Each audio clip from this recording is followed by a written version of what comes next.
मंच पर उपस्थित भारतीय जनता पार्टी के प्रदेश अध्यक्ष श्रीमान रैना जी,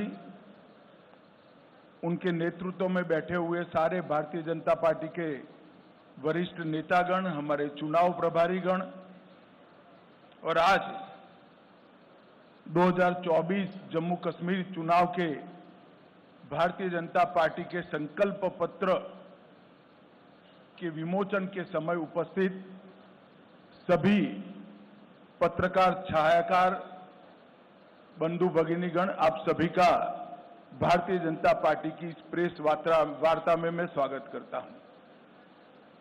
मित्रों, जैसा आप सभी जानते हैं, आजादी के समय से हमारी पार्टी के लिए जम्मू कश्मीर का ये भूभाग बहुत महत्वपूर्ण रहा है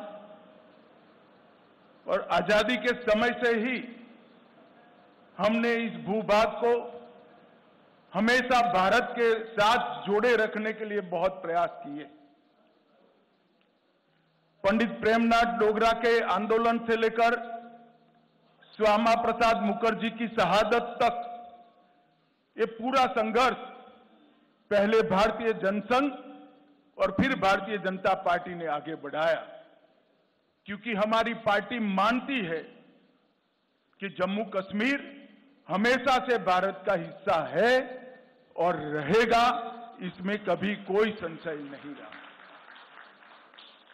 मगर कई साल हो गए, 2014 तक जम्मू कश्मीर पर हमेशा अलगाववाद की परछाई रही, आतंकवाद की परछाई रही।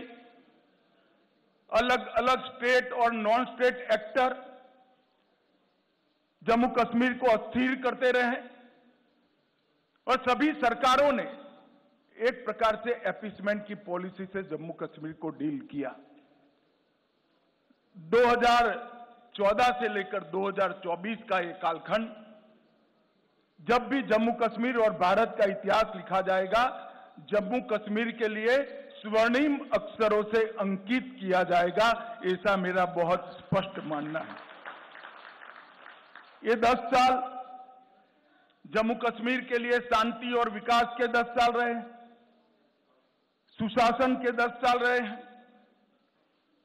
ये 10 साल में मैक्सिमम टेररिज्म की जगह मैक्सिमम टूरिज्म पर शिफ्ट हुआ है। ये 10 साल सुख और समृद्धि का रास्ता प्रशस्त करने वाले रहे हैं और ये 10 साल जम्मू कश्मीर के मूल बासिंदों की संस्कृति को ताकत देने वाले ये 10 साल रहे हैं।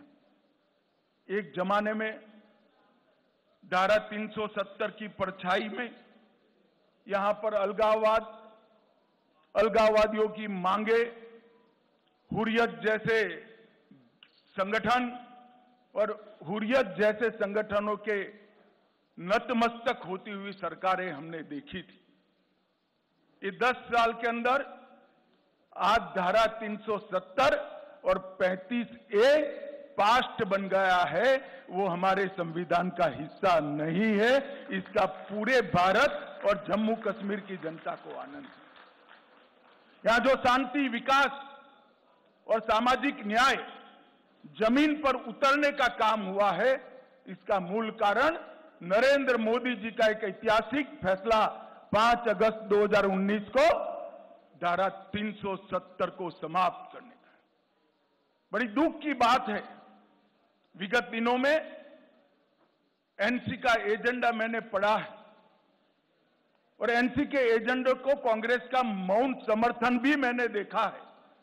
मगर मैं आज आप सभी पत्रकार भाइयों के माध्यम से पूरे देश को स्पष्ट कर देना चाहता हूं, धारा 370 इतिहास बन चुकी है, वो कभी लौटकर नहीं आने सकती, हम आने भी नहीं, क्योंकि धारा 370 ही वो कड़ी थी जो कश्मीर के अंदर युवाओं को हाथ में हथियार और पत्थर पकड़ाती थी। अलगाववाद की विचारधारा ही युवाओं को विकास की जगह आतंकवाद के रास्ते पर शिफ्ट करती थी और आज मोदी जी के नेतृत्व में ढेर सारे काम हुए हैं। मित्रों, मैं चुनाव घोषणा पत्र पर आने से पहले कुछ चीजें जरूर कहना चाहता हूं। जम्मू कश्मीर में सबसे बड़ी जरूरियात थी शिक्षा की। लगभग ये 10 साल में 59 कॉलेजों को मान्यता मिली है। 30 कश्मीर डिवीजन में और जम्मू डिवीजन में 29, 16,000 छात्रों की प्रवेश क्षमता जोड़ी गई है। न्यू एजुकेशन पॉलिसी के तहत आओ स्कूल चले अभियान हमने आगे दिखाया है, बढ़ाया है। 45 अटल टिंकरिंग लैब स्थापित किए हैं और 6,000 करोड़ की लागत से 2 एम्स, एक विजयपुर में, एक अवंतीपुरा में, IIT, IIM, नीट, यूनानी अस्पताल, कई सारे भवन और संस्थान उच्च शिक्षा के लिए यहां खोले हैं। 70 साल तक देखा जाता था कि जम्मू कश्मीर के बच्चे यहां पढ़ाई लिखाई नहीं हो सकती थी, यहां से देश भर में पढ़ने जाते थे। आज देश भर के बच्चे जम्मू कश्मीर में पढ़ने के लिए आ रहे हैं और एक अच्छा संदेश लेकर देश में जा रहे हैं। रेवेन्यू डेफिसिट वाले स्टेट के अंदर जल विद्युत बड़ा विकास का मार्ग प्रशस्त करने वाला था। लगभग 22,500 करोड़ की लागत से विभिन्न हाइड्रो प्रोजेक्ट का निर्माण हमने किया है। लगभग 1,000 मेगावाट पाकलदुल, इसके साथ शाहपुर कंडी बांध सिंचाई, रतले हाइड्रो योजना, क्रार हाइड्रो योजना, कीरू हाइड्रो योजना, ढेर सारे बिजली उत्पादन के जल विद्युत के संयंत्र यहां स्थापित किए गए हैं और आने वाले दिनों में ये काम पूर्ण होते ही वो जम्मू कश्मीर को सरप्लस बजट देने वाला स्टेट बनाएंगे। ऐसा पूर्ण आयोजन नरेंद्र मोदी जी के नेतृत्व में किया है।